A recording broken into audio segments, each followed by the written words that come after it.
What's going on, y'all? Carlito here, back with another video on your screen. I'm here with one part of the iconic family fighters, you know, Ben, Justin Ben, man. I really appreciate your time and No problem, brother. respect to your family, man, for real. It's a complete honor. And thank you for sitting down with me today. How are you? No, I'm good, man. I'm good, man, and we appreciate that. Appreciate the love for the family as well, because yeah, they've been at it for a while. But yeah, I appreciate you reaching out. Thanks, bro. And how do you feel about where boxing's at? Like right now, up until like the past.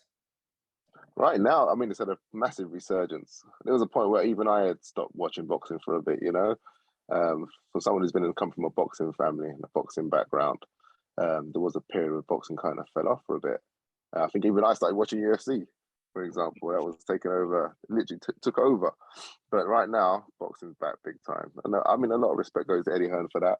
I remember when he started his prize fighter series. That was how it all started for us to get the love back into boxing. Small hall shows at York Hall, and it just turned into a monster. And yeah, he's done well. He's done really well with it. For real. And talk about Nigel. How did Uh-huh. Nigel being a legendary boxer, how did Conor get into the fight? It was really weird. So I obviously Connor moved away when he was quite young. So he lived in London, grew up in London from a young age. Then went to Spain, and when his family, Nigel and the family, went to Spain, I didn't really see much of them. I saw Connor once when he was about 6 years old. He wouldn't remember me. And then they moved to Australia. So there was a big part where I didn't see them. Then I heard he was boxing, and I was like, oh wow, so he's taking on the Ben mantle. Then I saw a video on YouTube, funny enough, and I was like, wow, he's really good. He actually fights like his dad. I saw a lot of similarities between the two. But from a young age, we've always called Connor, when he was a baby, we called him Little Nigel because he just was like his dad. He was hard. He was like fiercely independent. He was a strong little boy. So he'd fall over, he wouldn't cry. He was just tough. It was like just like his dad, just like his dad. So the fact that he's boxing is really no surprise to some of us because he was just a chip off the old block. To be fair. For real. I'm like, I'm like, damn. I watched a little bit of Nigel's fights, looked him Mm-hmm. up, everything, and I was just like, damn. And then I do see a lot of similarities between how they fight. And shoot, I really take that last fight with Chris Algieri. Ben's like finally getting over that hump that everyone's Yeah, talking about. he's seriously leveling up. But it's weird for me because I see a lot of him and I see a lot of what people don't see. And for me, and I even said it to his dad, he's done everything he's done so far. He's done in second gear. There's so many gears left. Like he's that's what I'm not worried about. Whoever they say, they always call out Avanesian, or they say, obviously the two main threats in his division are coming up at Ennis and Ortiz. They're the two new standouts apart from the elite, which is obviously Spence um, and Crawford. But I'm not worried about whoever he goes in with because I know what he can do. And that Algieri fight, I said you'd probably stop him with a body shot late on. I didn't see him laying him out like that and knocking him clean out. Algieri's been stopped, but never like that. Never So, like. no, he made a huge statement that night. And like I said, I think I saw his last spar before the Algieri fight. And I said to him, your 1-2s are looking so sharp. Your jab is on point. And that's the thing that ended the fight. 1-2, simple. I know, really. He's making this stuff look a lot easier. Every fight that he fights, and I'm Mm-hmm. like, damn. As soon as he's on a whole nother level. As soon as he cut his braids off, though. Yeah. You get used to kind of changing his hairstyles. He doesn't keep it for too long. He'll change his hairstyles frequently. So those braids could be back. You never watch his face. Yeah. Um, he's fiercely dedicated. So it's no surprise. He put so much work in. And I said, even in downtime, he's still working, perfecting, going over things. He's just a consummate pro. And that's the difference between him and some of the others. He lives the life. For real. And who do you feel is the next opponent this year? Don't know what it's going to map out. Obviously, it would have been nice.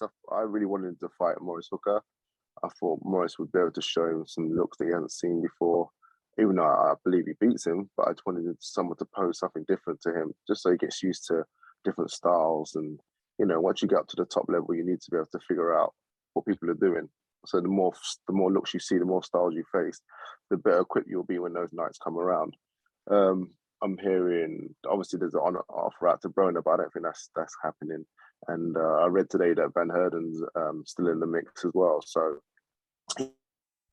that'd be an interesting fight at Southpaw as well. So I'll be happy if he gets that fight. But top of the list for me would have been Maurice Hooker. I just think he's a bit more seasoned and would have been a bit trickier. And that's what I want. I want someone who's going to give him something to think about and something he can display his skills, because he's got a lot he hasn't shown. A lot. And you saw parts of it in the Algieri fight. You saw his movement. You saw his slipping. Like, there's just so many gears yet to go through that I just want someone to bring that out of him. For real, like, he still has a lot that, like you said, he still feels like, I feel like he still has a lot that he's going to show. 100%. And, he had his gut check really early in that Paynold fight when he got dropped twice. Mm-hmm. Now, for me, that was a pivotal night for me, because it answered a lot of questions. Because when your back's up against the wall, what's going to happen? What are you going to do? Mm-hmm. And the answer that he came out fighting and dropped him. I think he dropped him twice after that. And, ultimately got the win. And then fought him again to make sure and beat him convincingly over 10 rounds. So, those gut check nights are the ones you need. You don't want to get them too late in your career, because you just don't know if you're going to fold. If you get them now, you know what you're made of. If it happens again, you know what you need to do, and you can cope. For real. Damn, bro, it's been crazy, man. Just to get a chance to talk, to Ben, like, it's amazing, bro. And I've been telling all the boys about this, man. I've been telling them, like, all these things are coming into place, and I'm like, damn, it's happening, man. Next time I'm around with if the both are still in the country, I'll try and get them on the chat with you. So that'd be pretty cool. For sure, bro. And big shout out to your family, man. I, much love and respect, and let my subscribers know, where they can find you at social media wise. And I really appreciate you reaching out, man, and supporting Conor. He loves all his supporters, so he really appreciates it. He actually really appreciates it. He never turns anyone down for a photo or a chat. He's that kind of guy. He's a real guy. So really appreciate the love. You can find me on Instagram mainly, Justin_Ben. 75, I think is my tag. I don't even know. I just know it's Justin_Ben. So look out for that. And just keep supporting Conor, man, because it's a long journey left. There's a lot more exciting nights yet to come. So hopefully world title end of this year. That's the aim. For sure, bro. And then one more question. Go for it. How do you feel about where Conor's at right now in his career, and where how far away is he from Nigel, do you think? Oh God. If you compare the two, especially like for like age wise and where they were at ability wise, Conor's light years ahead in terms of ability. Like, his dad was ferocious. Nigel was absolutely an animal in the ring. He was going to take you apart. But the funny thing is, Nigel had a really good jab. He just didn't really need to use it. But I think it was a fight against Henry Wharton, and that night he displayed his jab. But Nigel could box when he needed to. But 9 times out of 10, the way he hits, he didn't need to. He's just ferocious. Where Conor, you're seeing different parts of his game coming together. So if I was to analyze the two, I'd say Conor's ahead in terms of where they're at age for age, so like for like. But obviously his dad's a 2-time world champion. That's to the Hall of Fame.